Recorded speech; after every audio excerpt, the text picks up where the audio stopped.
Hello, जय हिंद, नमस्कार and very warm welcome to civil staff IAS. तो आज के हमारे अतुल्य सीरीज में आप लोगों का स्वागत है। So from today onwards we are starting with the economy agriculture part, जो आपका यूपीएससी सीएससी मेंस के लिए आपको जो है एक क्विक रिवीजन करने में हेल्प करेगा। तो चलिए स्टार्ट करते हैं। So this is your UPSC mains 25 initiative from civil staff. Economy वाले पार्ट को हम डिस्कस कर रहे हैं। मेरा नाम है पीयूष। ऑल राइट, सो जैसे हम देख पा रहे हैं कि हर साल यूपीएससी जो है वो जो सवाल पूछता है उनको आप आइडेंटिफाई कर सकते हैं on the basis of certain themes. तो हमने भी क्या किया है कि on the basis of the previous year questions and mapping of the syllabus, इन दो चीज़ों को ध्यान में रखते हुए we have drawn certain themes, जिनके आधार पे फिर हम क्वेश्चन आंसर फॉर्मेट में we are going to cover the entire syllabus. इसकी अच्छी बात यह है कि आपको जो है क्रिस्प फॉर्म में डेटा मिल जाएगा, एक तो लेटेस्ट प्लस जो भी अभी रिसेंट चल रहा है, क्योंकि यू ऑल नो के ऑलमोस्ट जो है इसका 30-35% पार्ट जो है that comes from your agriculture part, जो कि करंट से भी रिलेट करता है, डायनामिक पार्ट भी है, and of course your economic survey, उसको भी हमने इस पर इंटीग्रेट करने की कोशिश की है। राइट, सो आज जो है अभी हम स्टार्ट कर रहे हैं with the theme 1, which is your international trade, economic growth and industrial development. तो हम करने के वाले हैं इसके ऊपर जो है 6 से 7 सवाल हम डिस्कस करेंगे, जिसके ऊपर भी कंटेंट उसका आंसर कैसे अप्रोच करना है वो भी डिस्कस करेंगे। एंड 2-3 सवाल जो है I will give you for your homework, कि उसको आप जो है answers, of course we will provide you those answers, the content we will provide you, लेकिन आपको इनकरेज किया जाएगा कि अगर आप आंसर्स लिख कर सबमिट करना चाहते हैं तो you can also do that. ठीक है, चलिए तो स्टार्ट करते हैं first.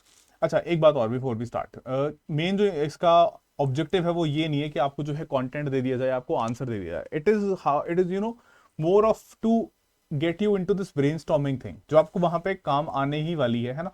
you're almost just 20-25 days for your CSC mains, तो this is just a quick, you can say, uh, आप कह सकते हो क्विक बूस्ट सीरीज जो हम चला रहे हैं पिछले 30-40 डेज से।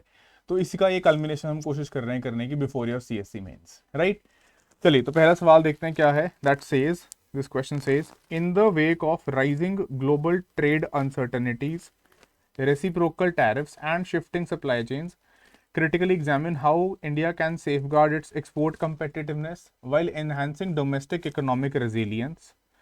Discuss the role of strategic trade agreements, public investment and regulatory reforms in this context. So it's a 15 marker, and ये सारी चीज़ें जो यहाँ पे क्वेश्चन आपसे पूछ रहा है आपको एक्चुअली होती हुई दिखाई भी पड़ रही हैं आज की डेट में, as far as the global economy and its relationship with the Indian economy is concern, है ना। जो हमने देखा कि हाल ही में ट्रंप ने, पोर्टिस ने, president of the US Donald Trump has also declared that 1 अगस्त से जो टैरिफ्स हैं वो आगे उनको इम्प्लीमेंट किया जा रहा है। ठीक है, तो देखिए यहाँ पे हम इसका इंट्रो इसी बेसिस पे बिल्ड करेंगे कि ग्लोबली अभी हमें जो ओवरऑल लैंडस्केप में चेंजेस होते हुए दिखाई पड़ते हैं, जिसमें ट्रेड प्रोटेक्शनिज्म आपका कीवर्ड होता है, रेसिप्रोकल टैरिफ्स आपको मेंशन करने पड़ते हैं, जो देखने को मिल रहे हैं कि चाइना का ही अगर हम केस लें या इंडिया का भी अगर हम केस लें, तो वी आर नॉट सेइंग कि we will take it lying down, we are going to reciprocate towards you with the same kind of tariff, है ना, एंड रीस्ट्रक्चर्ड सप्लाई चेन्स।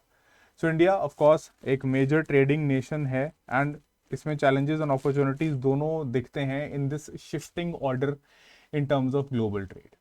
ठीक है, फिर देखिए challenges to export competitiveness, of course there are things like tariff uncertainty, high export dependence and risk of dumping. कि अगर आप देखते हैं कि जो एरियाज, जो सेक्टर्स पर्टिकुलरली एक्सपोर्ट में मेजरली अर्निंग्स अपनी देखते हैं, उसके अंदर जो है उनके बल्क में वॉल्यूम्स जो हैं वो जाते हैं, तो उनके ऊपर डेफिनेटली इम्पैक्ट पड़ेगा। दूसरी बात, डंपिंग का रिस्क जो है वो भी बढ़ता है अगर आप जो है पर्टिकुलरली चाइना और आसियान की मार्केट्स को देखते हैं, इनका लिंकेज इंडिया के साथ। सो इसको सेफ गार्ड करने के लिए what can be the points, फटाफट एक बार अगर देखा जाए तो देखो स्ट्रैटेजिक ट्रेड अग्रीमेंट्स जो हैं हम रीजनल लेवल पे साइन कर सकते हैं। ठीक है, जिसके लिए आपने अगर देखा भी होगा कि अभी यूके के साथ भी we have been successful in negotiating a trade agreement, है ना, जिसमें आप zero duty access, removal of NTBs, barriers, non trade barriers with major economy, जिसमें यूएस को बोल सकते हैं कि थिंग्स आर अंडर प्रोग्रेस, है ना, अभी तक तो कंक्लूड नहीं किया गया है। Then FTAs with EU, UK, Australia and diversifying export base, plus market के ऊपर डिपेंडेंसीज जो हैं वो थोड़ी सेफगार्ड की जा सके। सिमिलरली आप MRAs को कोड कर सकते हो, that is your mutual recognition agreements, जो ईज करता है स्टैंडर्ड्स को एंड सर्टिफिकेशन बॉटलनेक्स को। तो ओवरऑल आप कह सकते हो कि जो भी इरिटेंट्स होते हैं उनको कट डाउन करने में हेल्प करता है। Then there can be trade remedial measures, anti dumping duties, countervailing measures को प्रोटेक्ट किया जा सकता है, यूज किया जा सकता है अपनी जो हमारी डोमेस्टिक प्रोड्यूसर हैं या डोमेस्टिक इंडस्ट्री है, क्योंकि प्लीज डो नॉट फॉरगेट कि इसके अंदर जो हमारा पूरा गोल है ऑफ सेल्फ रिलायंस, उसको भी हमें प्रोटेक्ट करके चलना है, that also needs to be safeguarded. Then further domestic building domestic resilience, जिसमें पब्लिक कैपेक्स बढ़ाने की बात आप you can cite as a potential solution, जिसके ऊपर सरकार ऑल दो पिछले 3 से 4 साल से काम काफ़ी करती आई है। Monetary policy needs to remain accommodative, specially catering to the domestic players, है ना। रेट स्टेबिलिटी एंड फ्लो जो है इन्वेस्टमेंट्स में ईज आउट करके रखा जाए, and regulatory and structural reforms. ये देखो आप बोल सकते हो कि इसमें सर ऑलरेडी जो है government has tried to do some of those structural reforms, yes I would agree to that, लेकिन साथ साथ जो है आपको ये भी ध्यान रखना पड़ेगा कि further going into these uncertain times आपको और जो है you have to be on the toes, कि आपको जो है क्विक शिफ्ट्स जो है अगर पॉलिसी में कुछ चाहिए तो वो भी आपकी तरफ से फोर्थकमिंग होनी चाहिए। तो इसमें एक तो PLI स्कीम एक अच्छा आप कह सकते हो कि एग्जांपल है कि PLI हैज़ डन वेल, तो इसको एक्सपैंड किया जा सकता है इंक्लूडिंग न्यू एज सेक्टर्स, ठीक है। एंड EODV या बी रेडी, जो बिजनेस रेडीनेस वाली चीज़ है या ईज ऑफ डूइंग बिजनेस को इन्हांस करने वाली चीज़ है, that would still be very much required अगर आप इन्वेस्टर को और बाहर फॉरेन बिजनेसेस को अट्रैक्ट अभी भी करना चाहते हैं अपनी इकोनॉमी के अंदर, राइट। सो क्लियरेंसेज हो गया एंड रिड्यूस्ड कंप्लायंस बर्डन हो गए। सो चाहे आप EODV बोल रहे हो या फिर आप जो वर्ल्ड बैंक ने इसका रिप्लेसमेंट दिया है that is the B ready index, तो you need to be better on this also, ठीक है। चलिए देन फर्दर सिमिलरली आप कैन कंक्लूड कि भाई देखो नेविगेट तो करना पड़ेगा इन ग्लोबल अनसर्टनिटीज को, और एक बैलेंस्ड अप्रोच होना चाहिए, this has to be rooted in heft you can say, या what I should call it, जिसको बोलते हैं कि डेक्स्टरस डिप्लोमेसी को आपको जो है सहारा बनाना पड़ेगा, आपको बुलिंग किसी की एक्सेप्ट नहीं करनी है, आपको अपने इंटरेस्ट को सेफ गार्ड करना है, and of course you are a sovereign country, तो आपको उसी उसी हिसाब से आपको बिहेव भी करना है ना, नॉट कि कैसे किसी कोई चाह रहा है या कोई किसी की विम्स एंड फैंसीज हैं या किसी ने कुछ बोल दिया तो आप उसको रिएक्ट करेंगे, एंड उसमें I think India has been doing quite well, है ना। चलिए फर्दर लेवरेजिंग ट्रेड डिप्लोमेसी, वही बात which I was just telling with discussing with you, abroad while boosting resilience at home through things like further investment, reform and diversification, है ना। So this dual strategy क्या ensure करने में help करेगी, long term export competitiveness and sustainable economic growth back at the home. तो ये कुछ points जो हैं हम इस पर्टिकुलर अगर इस तरीके से सवाल आता है तो उसके अंदर डाल सकते हैं। चलिए then further second moving to the next part, next question, discuss the significance of critical minerals in the context of India's economic growth and development, highlight their importance across different sectors and the challenges India faces in securing a stable supply chain of these minerals. साथ ही साथ सवाल का अगला part क्या पूछ रहा है, also outline the policy measures to enhance domestic production and reduce dependency on imports. तो अगेन 15 मार्कर, एंड देखो इस चीज़ की जो ये क्रिटिकल मिनरल्स हैं इसको लेकर करंट में there has been a complete dominance current अगर आप देखते हैं तो, क्योंकि अगर आप देखो कि द इंटायर चाइना के साथ जो यूएस का चल रहा है कि यूएस इसीलिए कंप्लीटली बुली नहीं कर पा रहा है चाइना को, जो वो चाह रहा था, पोर्टस चाह रहे थे, but China has got rare critical earths, तो वो उसके साथ में जो है बार्गेनिंग पावर इसको मिलता है। Same is true for your Balochistan area, कि अगर हम बलोचिस्तान की बात करते हैं तो इसीलिए इंटरेस्ट है दुनिया का बलोचिस्तान वाले एरिया में कि वहाँ पे भी उनको दिखता है कि they have got mineral wealth, ठीक है। एंड ये किस लिए रिक्वायर्ड है, क्योंकि आपका जो हाई एंड टेक्नोलॉजी है या जो भी आपका ये पूरा आईटी वाला इकोसिस्टम है उसमें मैन्युफैक्चरिंग के लिए आपको ये मिनरल्स की सप्लाई जो है वो चाहिए। तो they are essential for economic development, national security, क्यों, क्योंकि यूज़ हो रहे हैं for defence production, aerospace, nuclear and space applications. तो इस तरीके से आप कुछ स्टार्ट करने की सोच सकते हैं। Then further importance of critical minerals, जहाँ तक हम स्पेसिफिकली भारत की बात कर रहे हैं, तो एक तो हमारी खुद की इकोनॉमिक ग्रोथ एंड डेवलपमेंट को पुश करने में हेल्प करेगा, है ना, क्योंकि इसमें सेक्टर्स आपको लिखने पड़ेंगे कौन कौन से सेक्टर्स में पर्टिकुलरली जो है it is crucial So industries which are high tech, electronics, telecommunication, transport, defense, they rely heavily on these minerals. So for example, हमारा जो push था to become semiconductor manufacturing hub that rests on the availability of these minerals. क्यों? क्योंकि ये बहुत critical input हैं, बिना इसके आप नहीं सोच सकते कि आप इसमें और ग्रो कर पाएंगे, ठीक है। Then energy transition towards net zero emissions, अगर आपको इसमें भी और फर्दर आगे अपने एनर्जी ट्रांजिशन को कंप्लीट करना है, उसको आगे प्रोग्रेस करवाना है, तो दीज आर द फाउंडेशन। ये कहा जा रहा है कि इसके बिना जो है वो टेक आपको नहीं आप डेवलप कर पाएंगे, चाहे वो सोलर पीवीज हों, विंड टर्बाइंस हों, एडवांस बैटरीज हों, राइट। तो ये आपके एनर्जी ट्रांजिशन के लिए फाउंडेशन है, और इसके लिए जो है ये मिनरल्स जो हैं they act as a base of that. फिर कंपेटिटिव वैल्यू चेन एस्टैब्लिशमेंट, उसमें भी अगर आप चाहें मतलब अगर आप देखते हैं तो India needs to further up its involvement. So discovery of this mineral wealth and identification of areas use of their potential use in advanced technologies will help in enhancing the competitive value chains in India, है ना। And this would also help attracting foreign direct investment from countries like US, UK as part of their China plus one strategy, जो हमें Covid के बाद से देखने को मिलती है कि काफ़ी उभर के आई है। चलिए फिर फर्दर नेशनल सिक्योरिटी वाला एंगल हमने देख लिया, डिफेंस, एरोस्पेस, न्यूक्लियर एंड ये सारी एप्लीकेशंस में। एंड वेरी क्रूशली ये तो फिफ्थ पॉइंट है, वेरी इंपॉर्टेंटली आपका की कैड करंट अकाउंट डेफिसिट और ओवरऑल इंपोर्ट जो आपका बिल है उसमें आपको हेल्प करता है कि आप इसमें रिड्यूस कर पाएँ अपनी डिपेंडेंस, अपने कॉस्ट्स को कट कर पाएँ, ठीक है। कि मोस्टली अभी हम देखें क्रिटिकल मिनरल्स आर इम्पोर्टेड, सो इसका exploration increase production would help us in reducing the import burden and our current account deficit, ठीक है। फिर देखिए तो एक और पार्ट था क्वेश्चन का जो पूछ रहा था कि अलग अलग अगर सेक्टोरल बेसिस पे हमें यूजेज या सिग्निफिकेंस देखनी है। So you have solar energy, wind energy, then you have electric vehicles, energy storage, इन सब के अक्रॉस आपको देखने को मिलता है। एंड वेरी इंपॉर्टेंटली देखो इसमें पॉइंट तो चलो आप पढ़ ही लोगे, ये पीडीएफ आपको मिल जाएगा इस वीडियो के नीचे डिस्क्रिप्शन बॉक्स में टेलीग्राम का लिंक मिलेगा, टेलीग्राम चैनल का, टेलीग्राम चैनल पे आप लोगों को ये पीडीएफ मिल जाएंगे।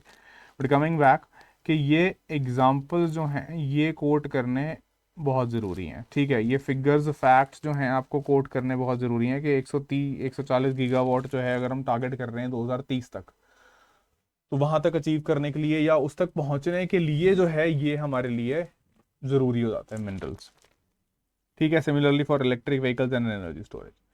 चलो now coming to the next part that is challenges with the critical minerals. तो इसमें देखो एक तो मोनोपोली या जियोपॉलिटिकल ओलिगोपोलिस्टिक मोनोपोली के कंसंट्रेशन जो है वो कुछ कंट्रीज में है, जहाँ पे मेजरली हमें दिखता है कि Australia 55% of lithium reserve and China has 60% of rare earths, तो ये डोमिनेट करते हैं। फिर China's dominance in processing and refining sectors, जहाँ पे it account for 60% of world wide production, 85% of processing capacity. तो आपको जो है इसको काउंटर करने के लिए भी क्या स्ट्रैटेजी आपकी लॉन्ग टर्म ऑफ कोर्स वो सोचना पड़ेगा। Then there are geopolitical risks, जिसमें देखने को मिलता है concentration of these minerals making them vulnerable to these factors, right। जैसे for example civil war in Congo acted as a global supply chain of cobalt, 70% दुनिया का रिजर्व कोबाल्ट जो है वो डीआरसी के अंदर है, राइट। तो ये चीज़ें जो जियो पोलिटिकल लेवल पे होती हैं इनसे भी फर्क पड़ता है, या कह लो कि ये होती शायद इसलिए हैं because countries are interested in other countries mineral wealth.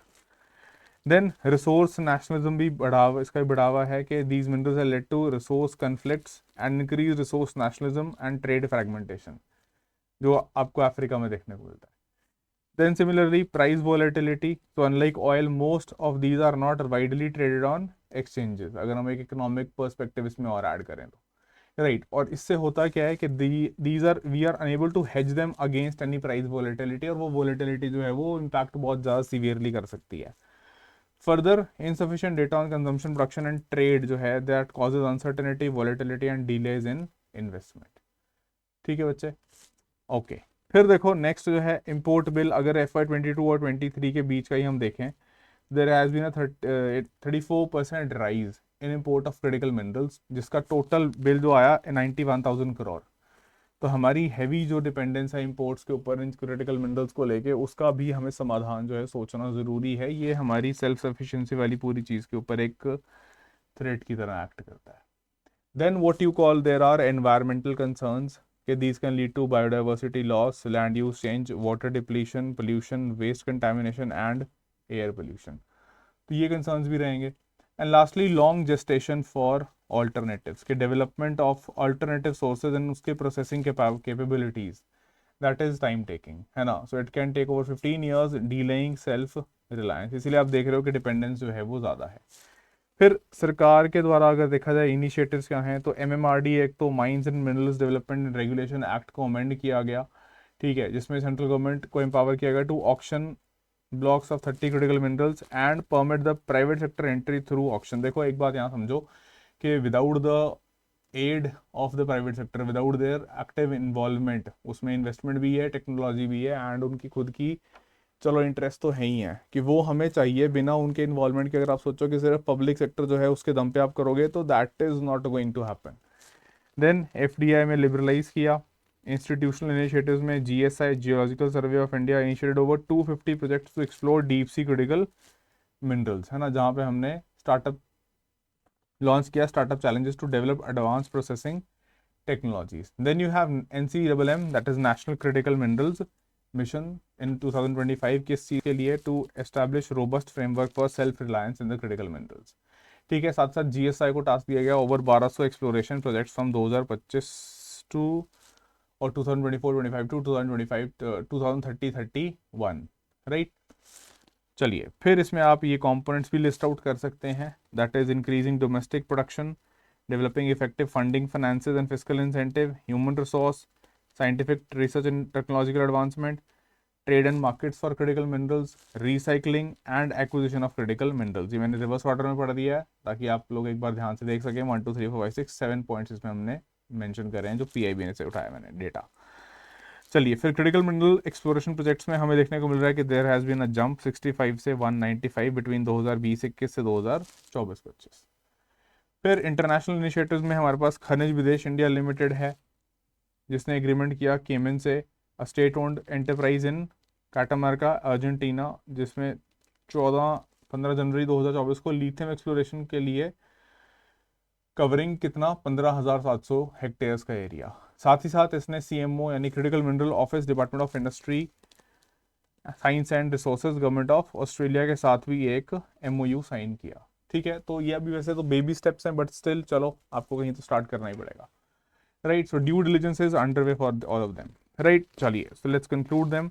देखो अगर हमें सीधी सीधी बात है, if you want to reduce the intensity of emission intensity of our GDP by 45% by 2030, जो हमने टारगेट SDGs वाले ईयर की बात कर रहे हैं, from 2005 levels, and achieve 50% of our electric power capacity from non fossil fuel by 2030 and reach the zero net emissions level by 2070, है ना. तो इसके लिए नेशनल क्रिटिकल मिनरल मिशन और ये जो पूरा का पूरा हम सेल्फ रिलायंट और सेल्फ आप कह सकते हो कि डिपेंडेंट इकोसिस्टम बिल्ड कर रहे हैं, becomes very crucial, right.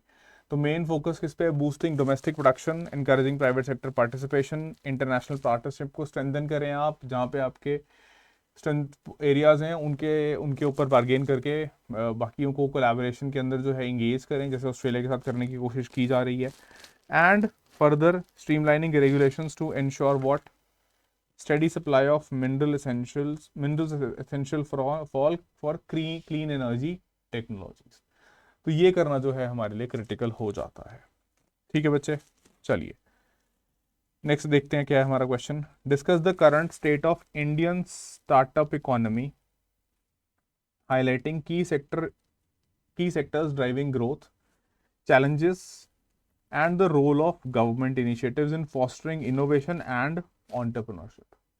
Provide examples to illustrate your point. So again it's a 15 marker. ठीक है, और तीन पार्ट हो गए कि एक तो पूछ रहा है कि भाई highlighting the key sectors which have been driving growth, challenges जो फेस कर रहा है स्टार्टअप सेक्टर, सरकार के इनिशिएटिव्स का क्या रोल रहा है इनोवेशन एंड एंटरप्रेन्योरशिप को बूस्ट करने के लिए. एंड उसके लिए साथ में आपको पूछा गया है जो क्वेश्चन को और ट्रिकी बना देता है कि you need to also cite the examples. ठीक है, सो इसमें देखो हम क्या बोल सकते हैं कि अगर हम एक फैक्ट के साथ स्टार्ट करें तो we can start the introduction, we can build the introduction part with the current based statistics. क्या कि फिनोमिनल ग्रोथ देखा है, becoming the world's largest hub, third largest hub with over 1,30,000 startups today compare to 400 in 2015-16। Plus as per the Indian startup ecosystem report 2024 हमारा third largest ecosystem world में है with 117 Indian unicorns, only behind the American and the Chinese. ठीक है, चलिए फिर current state क्या देखने को मिलती है डिजिटल टेक्नोलॉजी में। लीडिंग इनोवेशन कर रहे हैं हम, बिल्कुल कर रहे हैं, चाहे हम फाइनेंशियल टेक्नोलॉजी फिनटेक की बात करें, एडटेक की बात करें या हेल्थ टेक की बात करें, सब में वी हैव हैड स्टार्टअप्स। ठीक है, कुछ फेल हुए हैं, वो स्टार्टअप इकोसिस्टम का हिस्सा ही होता है, it is part and parcel of any startup ecosystem, चाहे किसी भी कंट्री में देख लो उठा के। फंडिंग लैंडस्केप फिर, despite global uncertainties Indian startups secured $12 billion in funding in 2024-25, demonstrating के इन्वेस्टर का कॉन्फिडेंस है, though lower speak than the peak years of 2021-2022। ठीक है, अब वो हमेशा फिगर जो हैं वो वैसे नहीं रहते, है ना। So with respect to that I can say that this would be I think enough for this, है ना। Then coming to what are the challenges which the startups are facing in India. So one is that bootstrapping challenges for example, and साथ में seed capital scarcity. So एक तो limited early stage funding जो है उसमें दिक्कत आती है, एंड पर्टिकुलरली जब आप कह सकते हो कि they are in their initial stages, initial stage में है, जेस्टेशन अभी हाई है, रिटर्न्स नहीं मिल रहे हैं इन्वेस्टमेंट पे अभी उतना, तो स्ट्रगल करते हैं सीड फंडिंग सिक्योर करने के लिए, खासकर जो आपके टीयर 2 टीयर 3 सिटीज़ हैं, है ना, बिग इंडस्ट्रियल टाउन्स के बारे में हम पर्टिकुलरली बात नहीं कर रहे हैं। So for example, despite its innovative approach, local startups local वरना had to shut down। तो कई सारे एग्जांपल्स हैं इसके अंदर। देन एंजल ड्रॉट, इसमें एंजल ड्रॉट का मतलब सिंपली क्या हुआ कि देखो एंजल इन्वेस्टर जो हैं वो कितना ही कहाँ ही फंड करेंगे, है ना, और उसमें they are very selective in their approach. So heavy reliance on VCs, venture capital and private equity often results in startups losing autonomy over business decisions and lack of angel investors के, या तो they have to compromise on decision making, जिसमें कई बार क्या होता है उसका startup का एसेंस जो है वही खत्म हो जाता है। For example Kisan hub struggle to secure seed funding despite addressing critical rural issues.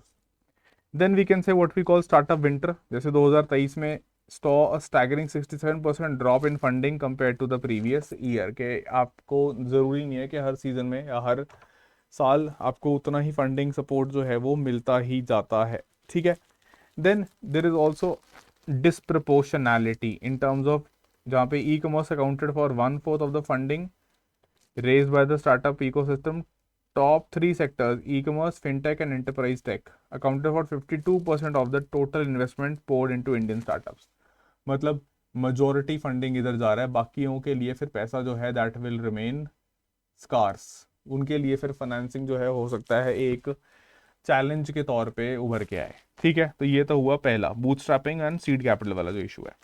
फिर देखो next what we have is that regional concentration, के ये भी देखने को मिलता है कि हर जगह कंट्री के अंदर नहीं देखने को मिलता है। जैसे फॉर एग्जांपल स्टार्टअप कैपिटल आपका, इसको सिलिकॉन वैली ऑफ इंडिया भी बोल देते हैं, Bengaluru accounts for almost 1/2 of the total Indian startup funding since 2014। Top 3 hubs आपके Bengaluru, NCR and Mumbai, total almost approximately 90% of total investment capture करके बैठा है। तो आप ये देख लो कि that remaining parts of the country, the tier 2 tier 3 cities, वो 9-10-11% में ही उनको फाइट करना पड़ रहा है। ठीक है, so that is with respect to the funding part. Now coming to regulatory and compliance burdens, जो पॉलिसी लेवल पे हमें देखने को मिलते हैं। So complex structuring in terms of tax, है ना, जिसमें आप कह सकते हो कि changing GST implications on delivery charges as been one of the examples. फिर रेगुलेटरी मिसअलाइनमेंट के डिस्पाइट थोड़े बहुत improvements and regulatory uncertainty, bureaucratic red tape, approval delays जो हैं that remain significant in improving the ease of doing business.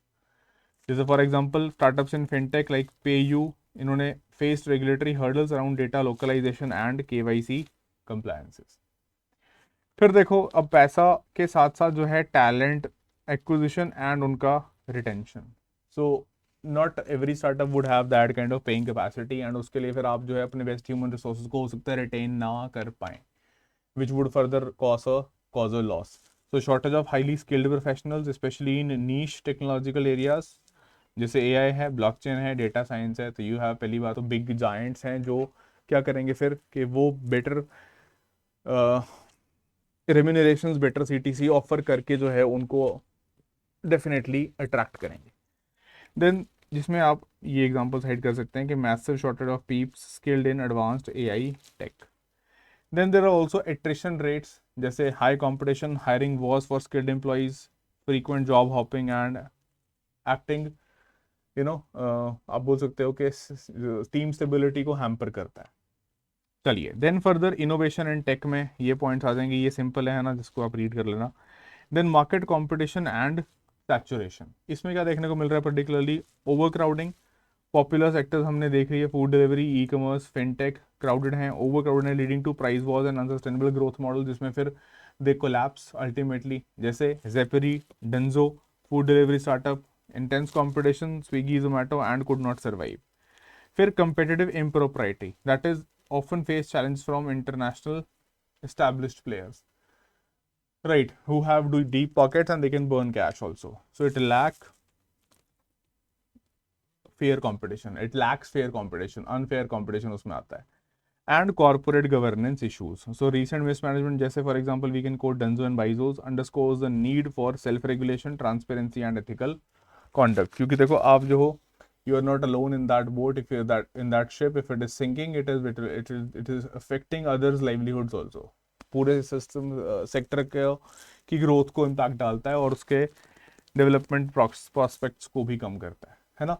Then further infrastructure and technological barriers, so deep tech innovation crunch, जैसे example R&D spending in India still is at less than 1% compare to 3 to 3.5% in the US. ठीक है, हमारी अलग challenges हैं, opportunity cost हैं, but आपको फिर भी R&D को तो बढ़ाने के लिए काम करना पड़ेगा। Then there is rural digital divide and tech adoption resistance. Small businesses, rural consumers, they are not very much forthcoming in adopting these new technologies. फिर customer acquisition and retention, high CAC customer acquisition cost. Okay, often they have to burn cash on aggressive marketing campaigns without guaranteed long-term retention. क्यों? क्योंकि आप बड़े players के सामने, internationally establish players के सामने अपनी रेपुटेशन, अपनी मार्केट क्रेडिबिलिटी बिल्ड करने की कोशिश कर रहे हो। ठीक है, जरूरी नहीं है कि उतने सारे एफर्ट्स के बाद भी रिटेंटिविटी होगी। So example, budget conscious Indian consumers switch platforms frequently causing high churn rates. Then scale करना एंड सस्टेन करना उसको। एक तो profitability paradox and unsustainable growth models के many startups prioritise rapid growth over sustainable profitability, जैसे housing com faced financial instability, कि वो short term ज़्यादा जो है ओरिएंटेड हो अगर जाएं तो उसमें सस्टेनेबिलिटी इश्यूज या सस्टेनेबिलिटी सर्वाइवल इश्यूज जो हैं वो खड़े हो जाते हैं, right. Then operational inefficiencies, this is inefficiencies, so scaling operations across different regions and varying consumer behavior and regulations are complex, तो ये एक और इशू आता है। then you have cultural and societal barriers, so एक तो risk aversion का मतलब हुआ कि उतना कल्चरली हम ज़्यादा वैल्यू करते हैं जॉब सिक्योरिटी, है ना, making entrepreneurship less appealing to the people, plus diverse consumer base catering to wide range of cultural, linguistic and economic backgrounds requires significant customization. फिर distribution desert, that is difficulties in reaching tier 2 and tier 3 cities, जिनके पास scope है कि आप, या आप कह सकते हो जिनके पास there is potential to offer a better chance of survival। ठीक है बच्चे, चलो फिर देखो जो अगला पार्ट था, government initiatives and support mechanisms. So startup India seed fund scheme 840 crore as of December 23 जो डेटा था। Tax benefits under section 56 of the income tax act, zero incorporation fee for startups with capital up to ₹15 lakh. Then FDI reforms जो है वो थोड़े बहुत करे गए, जैसे allowing FDI in satellite systems, RoDTEP scheme 15,000 crore से ज़्यादा एक्सपोर्ट प्रमोशंस के लिए, है ना। तो ये कुछ सरकारी इनिशिएटिव्स हैं, इसमें आप खुद जो हैं अपनी तरफ से भी ऐड कर लीजिए। ठीक है, जो भी आपके पास अगर कुछ पॉइंट्स हैं, अगर आप कमेंट बॉक्स में लिख के बताना चाहते हैं तो आप कमेंट बॉक्स में भी बता सकते हैं। Then further let's conclude it. So देखो, वी आर वो saying that our journey has come from red tape to somewhat red carpet, reflecting that we are committed to fostering the entire ecosystem of entrepreneurship. के इस पूरे के पूरे अगर हम देखें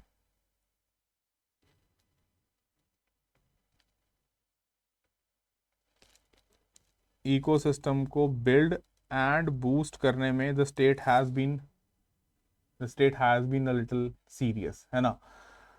So with continued policy support and focus on innovation, our startup revolution is poised to create more unicorns and contribute significantly to a $5 trillion economy in the short term, and of course to the $30 trillion economy till 2047. ठीक है बच्चे, चलिए next चलते हैं next question पे. From being considered a part of the fragile 5 economies of the world, Bharat rose to become the top 5 economies of the world in just a decade. Discuss comprehensively India's trajectory to this level, the challenges that remain. Also back your arguments with relevant data. So again it's a 15 marker. ठीक है, तो देखो इसी से start कर सकते हो कि एक बार या एक दफ़ा हमें फ्रेजाइल 5 इकोनॉमीज के ब्रैकेट में कहा जाता था. A group of emerging markets highly vulnerable to external shocks due to structural weaknesses. ठीक है, such as high current account deficits, बहुत महंगाई के pressure and currency instability. So fast forward a decade, we now rank among the top 5 economies by nominal GDP in the entire world. जो transformation has caught global attention, and remarkable journey has been driven by a mix of structural reforms, policy innovation, digital infra expansion, and resilient economic fundamentals. ठीक है जी, तो ये तो पहली बात हो रही है कि वी बिकेम दिस. तो डिस्कस कॉम्प्रिहेंसिवली दिस ट्राजेक्टरी जो सवाल बोल रहा था टू दिस लेवल, और जो चुनौतियां अभी भी बाकी दिखती हैं. ठीक है, चलो. So first tracing this trajectory. So GDP growth इसमें आप मेंशन करेंगे 2014 से डेकेड का, क्योंकि पूछ रहा है 2025 तक का. सो जहां हम 2.04 ट्रिलियन इकोनॉमी थे, and now we have almost reached, है ना, 4.19 ट्रिलियन या 4.1 ट्रिलियन डॉलर्स. ठीक है, तो इसको आप प्रोजेक्टेड को हटा के अगर लिखना चाहोगे, we have crossed 4 trillion mark and reach 4.1 trillion, so that is also fine. Then in purchasing power parity terms, we grew from 2.75 trillion to 6.45 trillion 2014 से 17.65 trillion 2025, becoming the third largest globally behind China and the United States in terms of PPP. Then further per capita income ठीक है थोड़ा कम है, but still it has doubled, it has more than doubled, it has increased. कहाँ से $2,424 to $4,935, and now it is at around $12,131 in 2025. ठीक है. Further global rankings कुछ कुछ मेंशन कर सकते हो कि हम इंप्रूव करके 181 से आए 149th पोजीशन इन 2025. प्लस एक दिक्कत है, still lowest in G20 behind China, Sri Lanka, Bhutan, but ahead of Pakistan and Bangladesh. ठीक है. Then in terms of inclusivity and income inequality, so Gini coefficient has only shown modest shifts over the past 2 decades. Of course ranges from 0 to 1. ये आपका theoretical जो party है, just आपके knowledge के लिए यहाँ पे ये वाली लाइन ऐड कर दी है. सो ये जहाँ 0.34 पे था has dropped to 0.33 in 2021, indicating moderation in inequality according to the World Bank data. ठीक है. और रिसेंटली जो कंजम्पशन बेस्ड गिनी रिलीज हुआ था, उसमें तो फर्दर वो तो दिखाता है और भी इनइक्वालिटी हैज डिक्रीज्ड. ठीक है, बट चलो नॉट गोइंग टू दैट अभी. Further agricultural growth and welfare measures के अंदर ओवरऑल हमें ग्रोथ देखने को मिलता है एवरेज एनुअल 4% का, despite consecutive issues water stressed, है ना. सो हमने सरपास किया 3.5% के रेट को इन सालों के अंदर.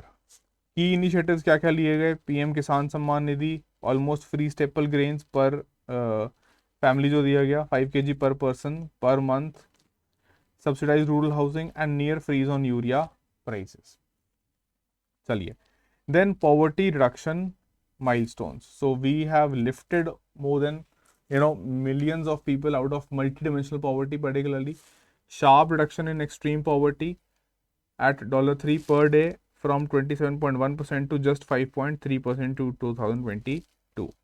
तो ये क्या दिखा रहा है? 80% drop marks one of the fastest and most significant falls in poverty जो हमने अचीव किया है since 1977. right? Even when measured against the higher poverty threshold of $4.2 per day.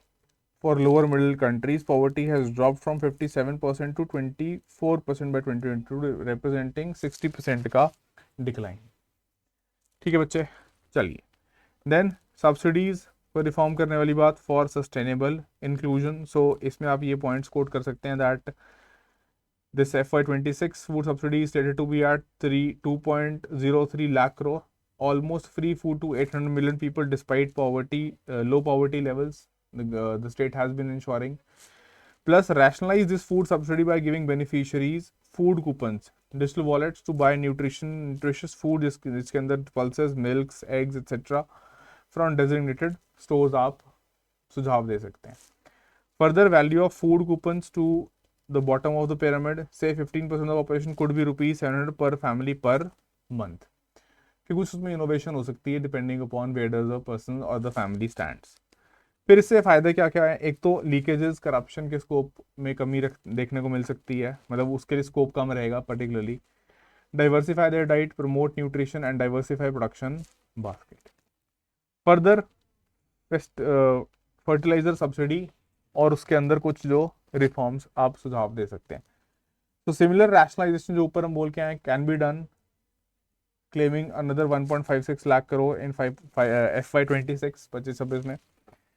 कैसे कर सकते हैं, by giving fertiliser coupon, again the similar solution which we were proposing in the previous point. ठीक है. And deregulating the price of fertiliser products. So farmers can use these coupons to buy chemical fertilizers, bio fertilizers and do natural farming. ठीक है. So imbalanced use of NPK can be corrected, जिसकी वजह से overall हमें देखने को मिलता है कि there has been problems.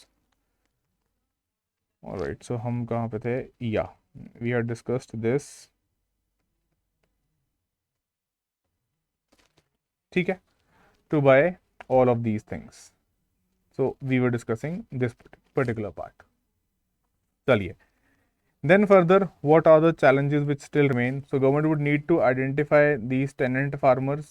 Also requires triangulation of several sets of data. Plus you need to bring them on board. कि आपको कम्युनिकेट करना पड़ेगा जो पहले की दिक्कतें या पहले की जो आप कह सकते हो कि लैप्सेस रहे हैं particularly in communicating and bringing making them on board, taking them on board. उनको जो है आप उतना कॉन्फिडेंट फील नहीं करवा पाए, है ना, and earning their trust. So this is the political exercise which must precede policy change. एक लाइन में आप इसको लिख देंगे क्योंकि हम यहाँ पे we are dealing with the economic side of it. ठीक है जी, चलिए let's conclude it then. So our economic journey क्या सजेस्ट करता है? Successful reforms like implementation of GST, insolvency and bankruptcy code, Make in India initiative. However, addressing remaining challenges with focused policy intervention जो है वो अभी भी चाहिए अपने को. इंक्लूसिव ग्रोथ स्ट्रैटेजीज क्रूशल रहेंगी सस्टेन करने के लिए इस ग्रोथ मोमेंटम को, and achieving the vision of $5 trillion economy by 2026. ठीक है बच्चे, चलिए great. Then next, moving to question 5. A good part of the world's population is growing older and India mirrors this trend as well. Examine the issues India has to face due to shift in its population structure. What steps has the government taken to address them? अब ये आपका question जो है वो directly बात कर रहा है आपके जो डेमोग्राफी वाला पार्ट है. ठीक है, कि हमारी पॉपुलेशन ठीक है अभी उसमें यंग स्ट्रक्चर देखने को मिलता है, but definitely it is going to shift slowly and steadily towards the elderly part. तो उसके लिए आपको जो है सोचना पड़ेगा डेफिनेटली, और अभी से ही सोच के रखें तो बेटर है. तो ये आप कुछ पॉइंट्स इंट्रोडक्शन में लिख सकते हैं कि एजिंग एक नेचुरल फिनोमेना है, पॉपुलेशन एजिंग ग्लोबली भी हो रहा है, एंड नंबर ऑफ एल्डरलीज जो है वो इंक्रीज कर रहे हैं, with India being no exception. Right. तो इसमें आप UNFPA की रिपोर्ट को भी साइट कर सकते हैं, एंड आपको ये डेटा पॉइंट्स जो हैं बहुत सिग्निफिकेंट हो जाते हैं कि by 2050 the number of older people is expected to increase to 2.1 billion, constituting 22% of the entire population. ये तो हो जाएगा आपका world wide. Then specifically for Bharat 149 million adults 22 में, और ये डेटा जो है दिखता है 2050 तक कहाँ तक जाता हुआ 247 million, 20.8% according to the projections. ठीक है. तो ऑल्दो हमारी तो सिविलाइजेशन है वैसी कि we up, we cherish the elderly and we don't think of them as burdens, जो क्वेश्चन एक तरीके से हिंट भी कर रहा था, राइट तो हमें उसी सेंस में इसको जो है इन आर कंटेक्स्ट हमें इसको प्रेजेंट करना है। तो एज स्ट्रक्चर का तो सारा है बात, वो हमने ऊपर इंट्रोडक्शन में बोल दी, ठीक है। So this is owing to a demographic transition with increasing levels of life expectancy, decreasing levels of fertility in almost all countries, ठीक है, which has led to increase in both the share and number of older persons across the world. Plus UNFPA की report को आप site कर सकते हैं, ये data जो हमने डिस्कस कर लिया, ठीक है। अब देखो win with 1 in every 5 individuals said to be a senior citizen there will be challenges or implications which are listed below। कैसा कैसा, तीन एस्पेक्ट मेजरली निकल के आते हैं। Women living longer than men, which means feminization of this elderly population, जिसमें आपको specific to maybe one gender as the data suggests, उनके हिसाब से आपके पास पॉलिसीज और सोल्यूशंस होने चाहिए, ठीक है। That is resulting in higher levels of widowhood and associated socio cultural and economic deprivation and dependencies, right. तो ये तो आपका कॉन्स्टिट्यूट करेगा ये फर्स्ट पॉइंट। फिर इसमें देखो ये डेटा भी दे रखा है कि जनरल एंड एल्डरली में if you take a look at the sex ratio, so here you see elderly में इट इज 1078 एंड जनरली हमें देखने को मिलता है 951, so you can clearly see the difference, ठीक है। देन ओल्डर वुमेन पर 1000 ओल्डर मैन बाय रीजन, तो इसमें ये दिख रहा है हमारे पास इंडिया का डेटा, ठीक है। This is 2011 and 2021। चलिए then second point, higher proportion of rural population among the elderly, मतलब इसमें रूरलाइजेशन वाले ट्रेंड्स देखने को मिलते हैं, जो हमने पिछला सेंसस का डेटा भी अगर हम कोट करते हैं, है ना, अभी लेटेस्ट सेंसस तो आपका होगा और उसका डेटा निकल के आएगा, राइट। सो इसमें प्रॉब्लम्स क्या निकलती हैं, इसमें चैलेंजेस निकलते हैं that you have income insecurity, lack of access to adequate and quality health care, particularly if we speak of the rural population, है ना। Therefore we need more acute जो ये प्रॉब्लम्स हैं जो ये लोग फेस करते हैं, उसके लिए you need more of their solutions specific और centric to the rural part as compare to the urban part, ठीक है बच्चे। So that is what is written here, और ये आपके पास इसके लिए डेटा भी हमने नीचे दे रखा है, so you can refer to this also. चलिए देन थर्ड पार्ट इसमें एजिंग ऑफ द एजेड। अब देखो ये क्या है कि जो आपके एल्डरली हैं उस ब्रैकेट में भी जो और ज्यादा एजेड पार्ट है, मतलब जो पॉपुलेशन 60 प्लस ईयर्स का है, देखो total population grew by 34% with the while the population of 60 plus years grew by 103%, and उसमें specifically with 80 plus years has been even higher at 128% during the same period.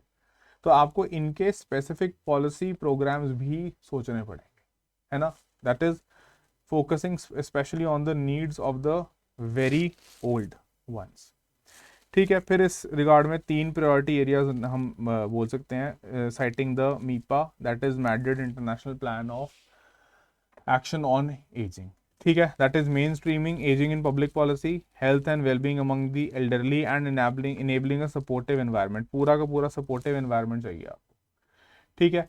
So what has the government done, social security वाला side कर सकते हो, ये सारे schemes आ जाएंगे, ministry of railways के मिनिस्ट्री वाइज भी साइड कर सकते हो, ठीक है। सो ये depends completely on how you want to present it, आपकी इनोवेशन है, तो ये कुछ स्कीम्स इसके अंदर डाल सकते हो, ठीक है।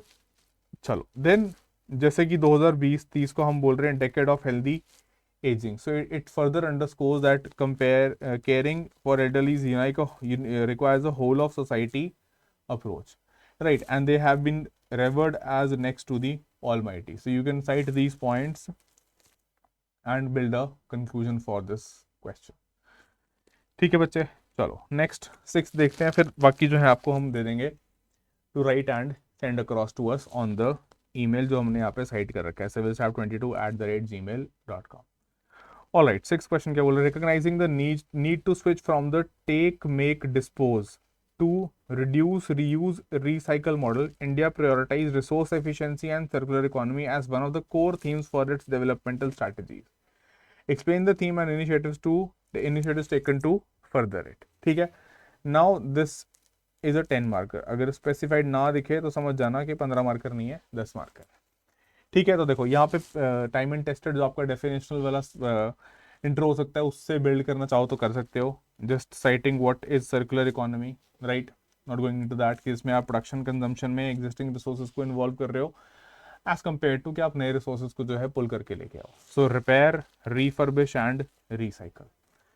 Further resource efficiency, circular economy powerful strategies हैं which can effectively minimize our dependence on resources, curtail waste, encourage sustainable design practices। ठीक है, इस चीज को हम बोल सकते हैं, हमने अपनी G20 प्रेसिडेंसी जो लास्ट ईयर था उसमें भी इसको हमने we did put it across to the world also. So for example, you can quote circularity in the steel sector, which we have been prioritizing, role of steel in infrastructure development. Plus, demand for steel is only going to grow, especially in economies such as India, and globally 7% of energy sector emission is attributed to iron and steel production. तो इसमें हमने क्या बोला कि we need to further collaborate and circular economy के इसके अंदर and a potential blueprint for net zero pathway for steel industry, जिसमें रिड्यूस किया जाए रिसोर्स यूटिलाइजेशन एंड मिनिमाइज किया जाए वेस्टेजेस को। ठीक है, then extended producer responsibility principle EPR। तो इसको क्या, इसका हम बोलते हैं कि मतलब क्या होता है इसका बेसिकली कि एक अप्रोच जहां पे जो मैन्युफैक्चरर या प्रोड्यूसर है उसकी जिम्मेदारी तय की जाए for a product is extended to post consumer stage of the product's life cycle, कि जहां पे उसकी लाइफ साइकिल जो है वो खत्म हो रही है उसके बाद क्या किया जाएगा उसका। So this shifting of responsibility upstream towards the producer and away from the municipalities, ताकि इनके ऊपर भी कुछ जिम्मेदारी डाली जाए एंड वो सोल्यूशन देने में भी कुछ हेल्प करें। सो what you can say is that provision of incentives to producers to take into account environmental considerations when designing their products। तो इस चीज को भी हमने प्रमोट किया। ठीक है, then further adopting bio circular economy and biofuels approach. So since 1970 हम देख रहे हैं कि consumption on biological resources in G20 member countries has risen 2.5 times। आप ये फिगर भी कोट कर सकते हो। So bio waste as such municipal and industrial waste and agricultural residue जो है एक ग्लोबल इशू के तौर पे भी उभर रहा है, जिसमें burning causes pollution, loss of biodiversity and warming। So combined with crops which are well suited for degraded lands, biowaste जो है आपको वैल्यूएबल प्राइमरी रॉ मटेरियल की तरह यूज करने में हेल्प कर सकता है, वायबल सब्स्टिट्यूट बन सकता है फॉर मिनरल रिसोर्सेस। ठीक है, तो इसमें भी आप एक सर्कुलर इकोनॉमिक अप्रोच फॉलो कर सकते हैं फॉर दैट। देन इनिशिएटिव्स अगर आप सरकार के कोट करना चाहें तो you can coat Pradhanmantri Jivan Yojana, then galvanizing organic bio agro resources Gobardhan and sustainable alternative towards affordable transformation, that is the SATAT scheme. तो ये आप इसके अंदर कोट कर सकते हैं। ठीक है बच्चे, तो ये सारा जो है हमने सर्कुलर इकोनॉमी वाला सर्कुलर इकोनॉमी वाला जो कॉन्सेप्ट है, रिसोर्स एफिशिएंसी वाला जो कॉन्सेप्ट है, we have prioritized it and we have also advocated it to the world during our G20 presidency, क्योंकि तब ये बहुत ज़्यादा प्रखरता से उभर के आया था कि हमने इस चीज़ को जो है वैश्विक स्तर पे भी प्रमोट करने की बात कही थी। ठीक है बच्चे, चलिए सो नाउ अब देखो 2-3 क्वेश्चन जो मैं आपको दे रहा हूँ यहाँ पे, आपको ऑफकोर्स ये कंटेंट तो मिल ही जाएगा, बट इसको कोशिश करना कि आप लिख के हमें भेज सको। फर्स्ट क्वेश्चन जो है क्या बोल रहा है, to realize the goal of becoming a $30 trillion economy 2047, India promotes equitable inclusive education, we need to promote this. What steps has the government taken to promote this in India? So that is particularly equitable inclusive education। ठीक है, तो सोचो आपका जो education policy है और कैसे उस सब चीज़ से सरकार इसकी तरफ कार्यरत है। ठीक है, यही पॉइंट्स आपको यहाँ नीचे दिख भी जाएंगे वैसे तो, कि आपका आ गया नेशनल एजुकेशन पॉलिसी के पॉइंट्स हैं, RTE एक्ट जो है और उसके थ्रू जो प्राइमरी एजुकेशन का यूनिवर्सलाइजेशन है as a matter of right. Then you have had Samagra Shiksha, PM Poshan Abhiyan, mid day meal scheme, specific for vulnerable groups लिख सकते हो, digital education initiatives very importantly. Then teaching side से टीचर ट्रेनिंग एंड उनका capacity building, skill development, vocational education and very importantly the higher education reforms including things like HIFA and RUSA. ठीक है, चलो अगला question जो आपने अटेम्प्ट करने की कोशिश करनी है कि of all the economies in the world India is expected to be the fastest growing one and startups are expected to contribute a whopping 5% of GDP in the next 5 years. Discuss the steps that can be taken to improve the startup ecosystem in India. अब देखो इससे हमने एक similar question जो है ऊपर discuss किया है, इसलिए भी आई वुड वांट कि आप इसको अटेम्प्ट करने की कोशिश करो। ठीक है, इसमें आपको चैलेंज बस एक यही है कि आपके पास डेटा जो है वो होना चाहिए, राइट और आपको डेटा एग्जांपल्स कोट करने पड़ेंगे, you need to cite examples in that. ठीक है, चलो सो ये आपके पास कुछ इसमें मैंने आपको प्रोवाइड किया भी है, फेलियर रेट है, फाइनेंशियल कंस्ट्रेंट्स हैं, फिर steps to improve this entire ecosystem, चाहे रेगुलेटरी हो, फाइनेंशियल सपोर्ट हो, स्किल डेवलपमेंट हो, मेंटोरशिप हो, मार्केट एक्सेस देना हो, ग्लोबल इंटीग्रेशन, है ना, and other things have been mentioned. ठीक है, सो साथ में इसमें आप जन विश्वास बिल को भी साइट कर सकते हो। चलो अब इसी पे देखो एक और क्वेश्चन जो है वो बनाया है, जन विश्वास बिल जिसको पास किया गया, analyse the impact of regulatory reforms. ठीक है, reforms but specifically it talks about the regulatory reforms such as the Jan Vishwas bill on the ease of doing business for startups in India. So the directive word is your analyze, and again मैं repeat कर रहा हूँ, mention नहीं है जहाँ पे वहाँ पे समझ जाना कि it's a 10 marker। ठीक है, सो दिस जन विश्वास अमेंडमेंट और सॉरी जो जन विश्वास एक्ट 2003 जो है, इसके बारे में आपको लिखना है कि कैसे ये इम्प्रूव करने में इसने हेल्प की है। ऑल्दो अब तो चलो डिसकंटिन्यू कर दिया, बट जब तक था हम कहाँ से कहाँ की पोजीशन तक आए थे, under 70 in 2020 before the world bank है डिसकंटिन्यूड, है ना। वर्ल्ड बैंक ने बाद में जो है इसकी जगह पे क्या निकाल दिया आपका, जो B ready index, that is the business ready index. ठीक है, तो इसमें आपकी इम्पैक्ट्स के ऊपर बात करोगे इन रेगुलेटरी रिफॉर्म्स की, पर्टिकुलरली द जन विश्वास एक्ट के इकोसिस्टम, पूरा स्टार्टअप का कैसे इफेक्ट होता है इससे। रेगुलेटरी कंप्लायंसेस हैं, उसमें कॉस्ट है, टाइम एफिशिएंसी है, बिजनेस कॉन्फिडेंस एंड इन्वेस्टर का इन्वेस्टमेंट सेंटिमेंट्स के ऊपर क्या इम्पैक्ट पड़ता है, and aligning with the global best practice. ठीक है, then further you need to also quote the challenges के इम्प्लीमेंटेशन को लेकर concerns and strategic recommendations, right. So this all would be required to be quoted, एंड इसमें ये सारे आपको इन पॉइंट्स में एग्जाम्पल्स कुछ यूज करने पड़ेंगे। ठीक है, I hope that make sense. चलिए, तो इसके साथ ही हम जो है सेशन ये कंक्लूड कर रहे हैं। देखो इकोनॉमी में चैलेंज ये होता है कि नंबर ऑफ क्वेश्चन हम उतना ज़्यादा कवर नहीं कर पाते हैं, रीजन बीइंग कि एक तो डायनेमिक है, आपको डेटा बहुत सारा इनकॉर्पोरेट करना पड़ता है, एग्जाम्पल्स बहुत सारे उठा के लेके आने पड़ते हैं, तो इसलिए आई वुड ऑल्सो वांट कि आप लोग जो हैं वो खुद से भी इसके अंदर इनपुट्स डालें, अपने खुद से भी एफर्ट करें, and you can send across your answers by writing them. ठीक है बच्चे, चलिए, सो मैं पीयूष लूंगा आपसे इजाज़त। आज का सेशन हम यही एंड कर रहे हैं, कंटिन्यू करेंगे इसको हम नेक्स्ट सेशन से। ठीक है बच्चे, all right, thank you so much, bye bye, take care, जय हिंद, जय Bharat, bye bye and take care, thank you.